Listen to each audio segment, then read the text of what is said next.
You know, I do love doing my segments on stream. I love being able to, I mean, even just for the people watching, like when you're watching a YouTube video after, I love you get to see the chat running by, but I've had a bit of a cough lately and it's kind of disrupting my streaming, so and I might be doing some segments off stream. I don't know. It helps me with my cough. Whatever the case may be, folks, something deliriously funny has happened. In fact, it's a shame that I have this cough right now because it's really preventing me from breaking out into the raucous laughter this situation deserves. Coming at you hot, had to talk about this, you know.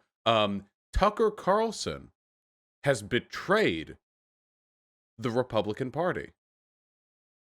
I know, right? Seems unlikely. Well, hey, give it a listen.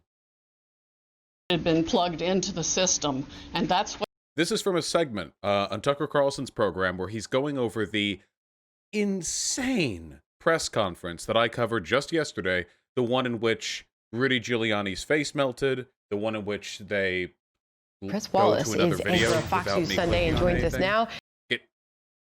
Thank you. The insane press conference. Good evening and welcome to Tucker Carlson tonight. Did his own segment on it, and it ended with the I'm gonna fucking kill myself, the fucking Fox player. Trump not been so overwhelming Just in so many of these states keep it together, okay? that it broke the algorithm that had been plugged into the system, and that's We good? what caused them to have to shut down Okay. in the states they Tucker, shut down in. take it away. That was a few hours ago, but Sidney Powell has been saying similar things for days. On Sunday night, we texted her after watching one of her segments. What Powell was describing would amount to the How amazing would that be, by the way? Just being able to text these delusional fucking GOP brainlets anytime they do something stupid. Can you imagine if you had Rudy Giuliani's number, like after that, hey, bro, nice job up there, bro. Like, the degree of intimacy there is so funny because to people like us, you know, these are distant media and political figures. To people like Tucker Carlson, these are like brunch dates, you know? The single greatest crime in American history. That's also true, by the way. It should be noted, the claim they made that, like, a secret foreign Venezuelan op transferred votes out of the country and changed millions of them to Biden votes instead of Trump votes. This would be probably the greatest act of voter fraud in American history. Undeniably, it would be. It's a remarkably severe claim. And it's funny, and this is one of the reasons why I was encouraging people to vote for Biden so much, because if it was a hairline victory, if Biden just barely won by like one state, then it would be much easier for the Trumpers to engage in this coup.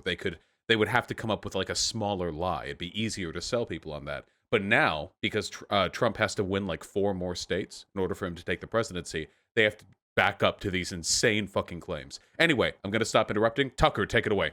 Millions of votes stolen in a day. Democracy destroyed. The end of our centuries-old system of self-government. Not a small thing. Now, to be perfectly clear, we did not dismiss any of it. We don't dismiss anything anymore, particularly when it's related to technology. We've talked to too many Silicon Valley whistleblowers. We've seen too much. Ooh. After 4 years, this may be the single most open-minded show on television. We literally do UFO segments. Not because we're crazy or had even been interested in the subject, but because there is evidence that UFOs are real and everyone lies about it. By the way, any definition of open-mindedness, which includes the existence of UFOs but discludes the possibility that systemic racism still exists, not a very good definition of open-mindedness.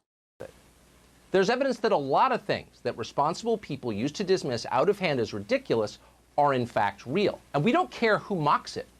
The louder the Yale Political Science Department and the staff of the Atlantic magazine scream, conspiracy theory, the more interested we tend to be. Owning the That's usually a sign you're over the target. A lot of people with impressive-sounding credentials in this country are frauds. They have no idea what they're doing. They're children posing as authorities, and when they're caught, they lie, and then they blame you for it. I don't disagree with that. We see that every day. It's the central theme of this show, and will continue to be. I agree completely. People telling absurd lies and then continuing to lie when they're caught would indeed... I agree. That is not only the theme of Tucker Carlson's show, that is arguably the theme of Fox News and, in fact, the entire Republican administration, but I'm taking cheap shots here. Come on, Tucker, get to it. So it sounds like Tucker is 100% behind this, doesn't it? So that's a long way of saying we took Sidney Powell seriously. We had no intention of fighting with her. We've always respected her work. We simply wanted to see the details. How could you not want to see them? So we invited Sidney Powell on the show. We would have given her the whole hour. We would have given her the entire week, actually, and listened quietly the whole time at rapt attention. That's a big story. But she never sent us any evidence, despite a lot of requests, polite requests, not a page. When we kept pressing, she got angry and told us to stop contacting her. When we checked with others around the Trump campaign, people in positions of authority, they told us Powell has never given them any evidence either, nor did she provide any today at the press conference. Powell did say that electronic voting is dangerous, and she's right. We're with her there. But she never demonstrated that a single actual vote was moved illegitimately by software from one candidate to another. Not one. So why are we telling you this? We're telling you this because it's true. And in the end, that's all that matters, the truth. It's our only hope. It's our best defense. And it's how we're different from them. We care what's true, and we know you care too. That's why we told you. Maybe Sidney Powell will come forward soon with details on exactly how this happened and precisely who did it. Maybe she will. We are certainly hopeful that she will. What happened with the vote counting this month, and at the polling places in Detroit, and the polling places in Philadelphia, and so much else, actually matters. It matters no matter who you voted for. It matters whether or not you think this election is already over. Until we know the answers to those questions conclusively and we can agree on them, this country will not be united. So he kind of pussyfooted around the language a little bit, but what he's essentially saying is that he asked for evidence and the bitch provided none. Zero. In fact, she got annoyed at the audacity of him requesting for evidence. Good evening and welcome to Tucker.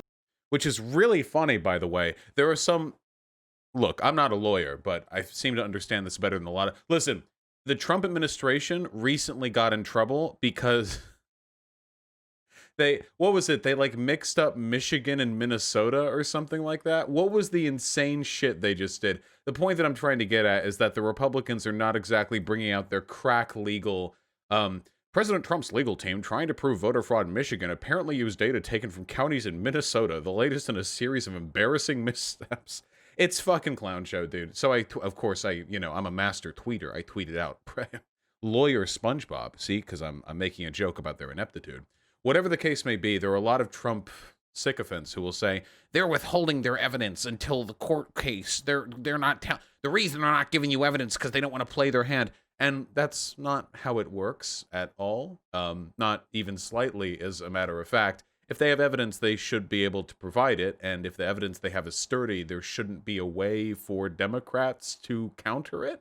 The process of discoverability at the beginning of court cases allows for your opposition to challenge or to bring up, exculpatory or otherwise evidence that they can use to counter your claims. So the reason they're not providing evidence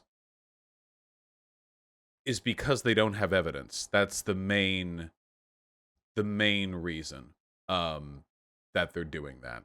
And Tucker Carlson actually sided against them, which is pretty incredible. Now, keep in mind, by the way, the only thing Tucker Carlson has done is say that he asked for evidence and was denied evidence. And the Trumpers are losing their goddamn mind. They're calling, oh, there's Nick Fuentes. They're saying that Tucker Carlson is a part of the deep state, which is, they actually are correct on that one. Yes, Tucker Carlson is a wealthy heir and billionaire simp. So yeah, kind of. I mean, by whatever definition of deep state you have, there are people, I mean, I guess I don't have like a bunch of materials provided for you, but they are fucking losing it. In the Tucker Carlson subreddit, like everywhere, these people are losing their goddamn minds. Look at this. Tucker Carlson went after Sidney Powell tonight. The left never does this to its own. Yeah, dude, the left never infights. That's so true, dude. The left never infights. That's such an accurate understanding of the left. That's crazy, bro. You are nailing it right now.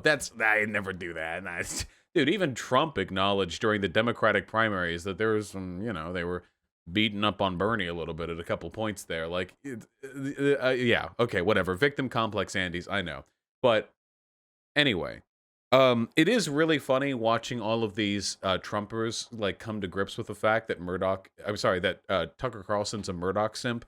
Murdoch's the guy who owns Fox, and There's this little video that I like from Vox quite a bit, and it's why Tucker Carlson pretends to hate elites. It's great, you know.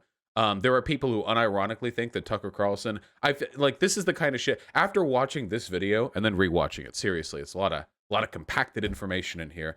Watch like Rising or Crystal Ball or something. And anytime Sauger talks about Tucker Carlson again in the future, oh god. Anyway, here's a segment. Tucker Carlson said this on a radio show. Our boss. You're his bitch. I'm 100% his bitch. Whatever Mr. Murdoch says, I do. I would be honored if he would cane me the way I cane my workers.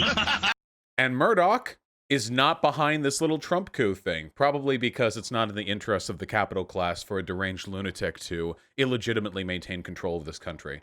And his ineptitude would end up leading to the decrease in profits, even for industries like Fox. So what are you going to do? But Tucker Carlson is a Murdoch sim, so of course Tucker Carlson is going to do what Murdoch says he's going to do. It's just the mix of right-wing infighting and right-wingers not realizing that Tucker Carlson had no interest in actually being like a populist figure is fucking delicious. Along with apparently the assumption that like lefties don't infight. What am I doing my whole career, you know? Anyway, I'm just throwing this together slapdash. I wish I could stream. I'd be streaming every fucking hour if I could, but I can feel even when I'm talking. Can you notice like the pauses in my sentences? I'm trying not to cough, but I slapped this one together. I mean, here's how slapped together everything is, okay? Behold, here's Twitter. Here's Age of Empires, okay? Listen. We're throwing it together, people, okay? Look, Tucker Carlson is a horrible human being, like a despicable person who's only interested in wealth and power for himself. And like most authoritarians, he actually has a very submissive personality. He'll do anything that his betters tell him to do. And his betters have told him he's not behind this coup. And all it took for him to signal disinterest in this coup was to ask for evidence and to not get any. Listen, if you were Sidney Powell and you were one of the keystones of ensuring the public legitimacy of this whole Trump anti-fraud court case, whatever, wouldn't you do or say anything to get on his program? Wouldn't you do or say anything to be able to make your case for multiple nights in a row on the program of the most watched public figure on cable news? You'd do anything.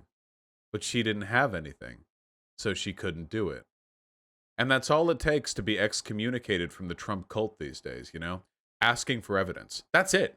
Not even disagreeing or anything, because Tucker didn't disagree in there, and the Trumpers are mad anyway. He just asked for evidence, and they get mad. You could see back in that press conference with Rudy and the likes, you know, they got really mad when it was suggested they didn't have evidence. And they said they just provided evidence. Of course, they didn't. They threw around some affidavits. Affidavits can be admissible as evidence if they're determined to be legitimate, you know, and worthwhile and credible, but they're not on their own evidence of wrongdoing. They had nothing. And they had so nothing that they got offended. And the rest of the Trump cultists, they got offended that Tucker Carlson had the audacity to ask for evidence. Damn, dude.